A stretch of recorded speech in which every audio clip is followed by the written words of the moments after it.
শুভ সন্ধ্যা বন্ধুরা, তোমরা ভালো আছো সবাই? আমি আজকে একটুখানি ছোট্ট একটা ব্লগ করছি তোমাদেরকে। এর আগে একদিন আমি বলেছিলাম যে আমি একটা মানে পারিবারিক অশান্তির মধ্যে দিয়ে যাচ্ছে। তা সেই অশান্তিটার কারণ তোমাদেরকে বিস্তারিত বলবো ভেবেছিলাম। বলার অনেক কিছু আছে, কিন্তু এতটা তো সব অল্প টাইমে বলা যায় না। এটা বলতে গেলে আমাকে পার্ট বাই পার্ট বলতে হবে। তা বর্তমানে যে অশান্তিটার মধ্যে রয়েছি, আমি দীর্ঘ 10 বছরের মতো শ্বশুরবাড়ি থেকে শ্বশুরবাড়ি ছেড়েছি। এখন আমি পাশে অনেক কষ্ট, অনেক সংগ্রাম, অনেক কিছু করার পরে আমার মেয়েটাকে এখন একটা হায়ার এডুকেশন দিতে পেরেছি। সে ব্যাঙ্গালোরে পড়াশোনা করে। আমি নিজে একটা ছোট্ট করে মাথা গোঁজার জায়গা করতে পেরেছি। তা যাই হোক, সেটা তোমাদের সাথে পরে আলোচনা করব। বর্তমানে যে পরিস্থিতিটা দাঁড়িয়েছে শ্বশুরবাড়িতে, আমার মেজ ভাসুর, তিনি মানে আমরা শ্বশুরবাড়িতে যাতায়াত কম করি। দাদা আছে, বড় ভাই, আমার হাজবেন্ডের বড় ভাই আছে। সে সকালবেলা অফিস চলে যায়, রাত্রিবেলা বাড়ি ফিরে। তা সবার অসাক্ষাতে, অনুপস্থিতিতে, বাড়িতে থেকে থেকে, কারণ কথাই আছে অলস মস্তিষ্ক শয়তানের বাসা, যে কথাটা বলে, বাংলা প্রবাদে আছে। তা সে তার ওয়াইফ, তারা চিন্তা ভাবনা করে সব কিছু করে একটা সুন্দর প্ল্যানিং গুছিয়েছে। সেই প্ল্যানিংটা করে 1 বছর আগে, মানে আমাদের শ্বশুরের যে বাড়িটা, সেটা এখনও আনডিভাইডেড প্রপার্টি, সেটা ভাগ হয়নি। পিসিমা, বড় পিসিমা অংশ আছে কিছুটা, ছোট পিসিমার অংশ আছে কিছুটা, শ্বশুরের অংশ আছে কিছুটা। তা ছোট পিসি বর্তমানে আছেন, বড় পিসিমা নেই।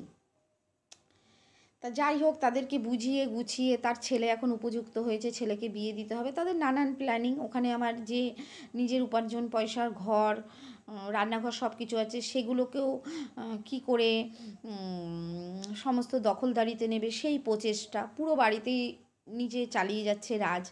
আমরা কখনো সখনো একটুখানি যাই শাশুড়ি মাকে দেখতে। তাই ইদানিং এমন আচার ব্যবহার হয়ে গেছিলো যে গেলেও সেটা ভালো লাগতো না। আর শাশুড়িকে এমন করে দিয়েছিল শাসিয়ে শাসিয়ে, সে রীতিমতো তাকে কোনো খাবার নিয়ে গেলে সেটা ছুঁড়ে ফেলে দিত।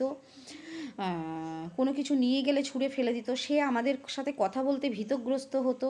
সে আমাকে নিজে এ কথাও বলেছে যে তোদের সাথে কথা বললে ওরা অশান্তি করে।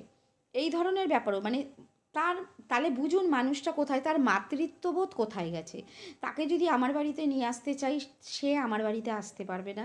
তাকে আমি একবার না বহুবার শুধু পায়ে পায়ে ধরাটা বাকি, তুমি চলো মামনি, তুমি চলো, তোমার ছোট ছেলের বাড়ি চলো, অনেক বলেছি। সে তার বলছেন আমি গেলে আর এসে রক্ষা পাবো না, এই ধরনের বক্তব্য। তা যাই হোক, সেটা বর্তমানে এখন যে পরিস্থিতিটা দাঁড়িয়েছে সেটা হলো, এই সবার অসাক্ষাতে অগোচরে আমার মেজ ভাসুর, তিনি এরকম আমার 2 ননদকে ডেকে এনে একটা জালিয়াতি দলিল বানিয়েছে। এখন ননদদের কিছু টাকা পয়সা দিয়েছে কি দেয়নি, হয়তো দিয়েছে। আমার মানে বড় ভাসুরের মুখে শোনা, ওদেরকে আধার কার্ড নিয়ে আসতে বলেছিল, ওরা না, আমার বড় ভাসুর না করেও দিয়েছিল। যাই হোক, আমার ননদদের কি বলেছে, আমার ননদরা এসে ওকে সই করেছে, ওর ওই দলিলে সই করেছে। যে পেপারস ওয়ার্ক করেছে তাতে সই করেছে। পিসি শাশুড়িকে দিয়েও সই করিয়ে সে 2খানা দলিল বানিয়েছে। এমনকি শাশুড়িকে দিয়েও সই করিয়েছে, 2টো দলিল বানিয়েছে। তা যেটা একটা আনডিভাইডেড প্রপার্টি, আমার শ্বশুরের যে পিসিমাদের অংশটা তো আছেই, তাছাড়া আমাদের শ্বশুরের যে অংশটা আছে, তাতে তার সন্তানরা উপস্থিত থেকে প্রপার্টি ভাগ হবে, সেরকম কিছু না করে সে নিজে নিজে যেটা ডিসাইড করেছে, তার মিসেসকে নিয়ে, তার বউ হলো ওই বাড়ির সর্বময়ী কর্ত্রী। তিনি আজকে থেকে না, 23 বছর আগে আমার বিয়ের সময় থেকে যেটা ডিসাইড করবে সেটাই চলবে। সে যে কিভাবে আমাকে মানসিক নির্যাতন দিয়েছে আর আমার শ্বশুরকে কিভাবে প্রভাবিত করেছে, আমি পরের কোনো একটা ব্লগে আপনাদের কাছে সব কথা বলবো। যে এই মহিলা কি বিষধর মহিলা, আপনি ভাবতে পারবেন না, আপনারা কেউ ভাবতে পারবেন না। দেখলে আপনারা ভাবতেই পারবেন না যে এর ব্রেন এরকম চলে। তা যাই হোক, এই ধরনের একটা ঘটনা ঘটিয়েছে। এইটা নিয়ে আমরা একটা লিগালি প্রসেস করছি, আমাদের উকিলকে দেখানো হয়েছে। অনেক উকিলের সাথেই ডিসকাস করা হয়েছে, সব কিছু করা হয়েছে। তা বর্তমানে এইটা আমরাও লিগালি প্রসেস ধরে এগোচ্ছি, যা ডিসিশন নেওয়ার খুব শিগগিরই নেব। গ্যাপ মাঝখানে পুজো গেল, এই নানান কারণে এই ব্যাপারটা মাথা ঘামাতে পারিনি। তারপরে এই সমস্ত করার পরেও বেশ ভেরি রিসেন্ট কি ঘটনা ঘটিয়েছে আপনারা ভাবতে পারবেন না। আমার মেয়ে বাইরে পড়াশোনা করে, বাইরে থাকে, কোনো দিন জেঠিমা হিসেবে আমার মেয়ের একটা খোঁজ খবর নেওয়া, কোনো কিছু করার জীবনে সেটা করেনি। হঠাৎ করে তিনি এখন অনবরত আমার মেয়েকে ফ্রেন্ড রিকোয়েস্ট পাঠাচ্ছে ফেসবুকে ফ্রেন্ড রিকোয়েস্ট পাঠাচ্ছে।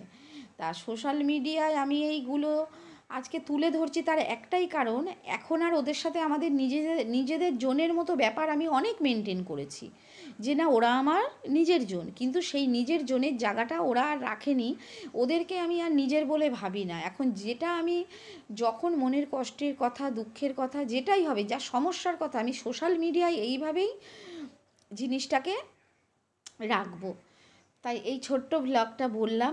এই ধরনের একটা মানে জালিয়াতি দলিল বানিয়ে দুই ভাইকে পুরোপুরি বঞ্চিত করে সব কিছু করে এইভাবে নিজেদের নামে একটা জালিয়াতি দলিল বানিয়ে সেই দলিলের গরম খুব দেখাচ্ছে। বাড়ির মধ্যে খুব আমার হাজব্যান্ডকে ঢুকতে দেবে না, আমার হাজব্যান্ডকে কোনো দরকার নেই, ওকে ছাড়াই ওরা সব কিছু করে নিতে পারে, ওরা সব কিছু নিজেরাই ডিসাইড করতে পারে, মানে এই ধরনের বক্তব্য।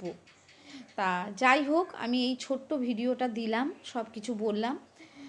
ভিডিওটা শুনে তোমরা বলো যে দিদি এই ধরনের কাজটা ঠিক করেছে না ভুল করেছে। যেভাবে প্রপার্টিটা নিজেরা অ্যাকোয়ার করেছে, মানে অ্যাকোয়ার করা বলা চলে না, এখনও কোনো কিছু হয়নি, এটা এখনও বারাসাত কোর্টে বিচারাধীন আছে।